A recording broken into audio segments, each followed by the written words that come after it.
మీ మనసులో భారంగా ఉన్న విషయాలు మీకు ఒత్తిడికి గురి చేస్తున్నాయా? జీవితంలో కొన్ని సమస్యలు చాలా బరువుగా, భారంగా అనిపిస్తాయి. ఆర్థిక భారాలు, కుటుంబ సమస్యలు, ఆరోగ్య ఆందోళనలు ఇవన్నీ కలిసి మనసును నలిపేస్తాయి. ఇది నేను ఒంటరిగా ఎలా మోస్తాను అని మన హృదయం బాధపడుతుంది. కొన్ని రాత్రులు నిద్ర కూడా పట్టదు. కానీ దేవుడు మనకు ఒక సులభమైన మార్గం చూపించాడు. మన భారాన్ని మనమే మోసుకోవాల్సిన అవసరం లేదు. ఆయన మీద మోపితే ఆయన మనలను ఆదుకుంటాడు.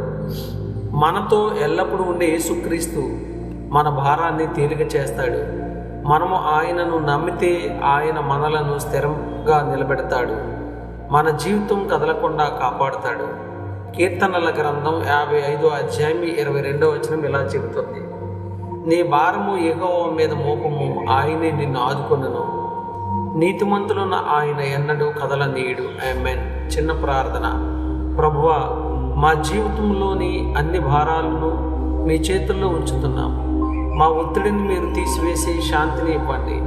మమ్మలను స్థిరంగా నిలబెట్టి ముందుకు నడిపించండి. మీ మీద నమ్మకం ఉంచే విశ్వాసం మాకు దయచేయండి. మీ సన్నిధిలో మాకు విశ్రాంతినివ్వండి. యేసు నామములో ప్రార్థన అడుగుచున్నాం తండ్రి. Amen. God bless you all.